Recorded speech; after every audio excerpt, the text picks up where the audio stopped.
Sarah had always been strong. She worked late nights, barely slept, and still managed to take care of Leo. But things were getting harder. One evening, after finishing her shift at the diner, she checked her phone. Her landlord popped up. "Rent is overdue. Pay by the end of the week, or you'll have to leave." Sarah's heart sank.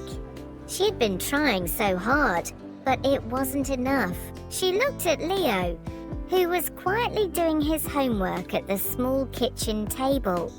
He had no idea what was coming. That night, Sarah sat alone, staring at the pile of unpaid bills. Should she ask for help? Should she call Ethan's father? Mr. Anderson? No, she had too much pride for that. But little did she know, fate had other plans. The pressure was unbearable. Sarah had always found a way to survive, but this time, she was truly out of options. One morning, as she walked Leo to school, he tugged on her sleeve. Mom, will we have to move again? He asked softly. Sarah forced a smile. "Don't worry, sweetheart. Mommy will figure something out." But deep down, she knew the truth. She couldn't do this alone anymore. That evening, she sat by the phone, hesitating. Asking for help from Mr. Anderson felt like swallowing her pride. But what choice did she have? Finally, with a deep breath, she dialed his number. The phone rang, and then Sarah? His deep voice came through. I wasn't expecting your call. Is everything okay? She hesitated for a moment before finally whispering, "I need your help."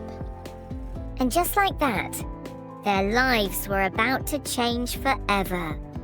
Sarah never imagined she would ask for help, especially from someone like Mr. Anderson. But as she sat there, clutching the phone, she knew she had no other choice. There was a pause on the other end. Then, Mr. Anderson's voice softened. Tell me everything. Sarah hesitated but finally confessed. "I'm struggling. Rent is overdue, and I can't find enough work. I just want Leo to have a stable life." For a moment, there was silence. Then Mr. Anderson spoke firmly. Come to my office tomorrow. Let's talk in person. Sarah didn't know what to expect, but the next day, she found herself outside his towering office building. She took a deep breath and stepped inside.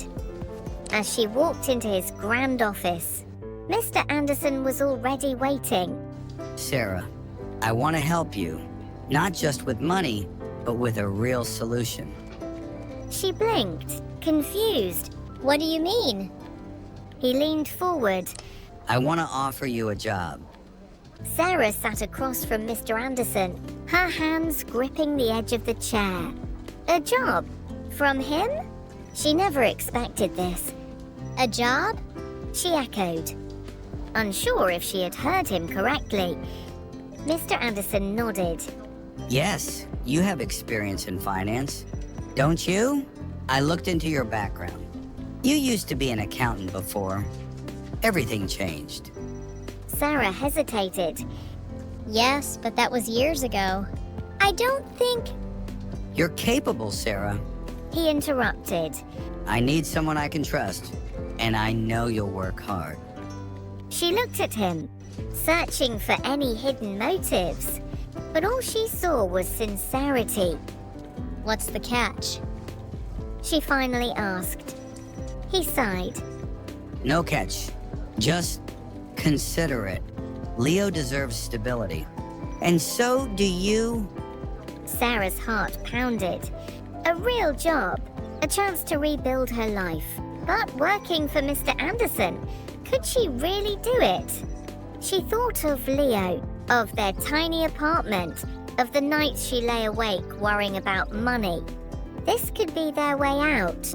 Taking a deep breath, she met his gaze. "Okay, I'll do it." A small smile crossed his face. Welcome to the team, Sarah. Sarah started working at Mr. Anderson's company the following week. She was nervous, but I could tell she was also excited. It had been years since she worked in an office, and this was her chance to finally give us a better life. At first, everything seemed perfect. She worked hard, and Mr. Anderson supported her. But then, the whispers began. Did you hear? Mr. Anderson hired a single mom from nowhere. Why? Maybe there's something going on between them.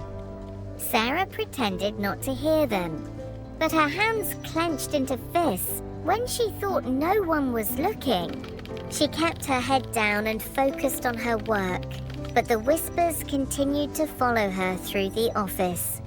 One afternoon, as Sarah finished work, a sleek black car pulled up in front of the office building. The door opened, and a woman stepped out, elegant, poised, and radiating confidence. Her designer dress and flawless makeup made it clear she belonged to a world of luxury. She strode into the building, her heels clicking sharply against the floor. Her expression was unreadable, but her posture was firm, like someone on a mission. Inside, Sarah stood frozen as the woman approached. There was a brief moment of silence before the woman spoke, her voice calm but cutting. Stay away from my fiancé. Sarah's eyes widened. Fiancé? Who was this woman? And what did she mean?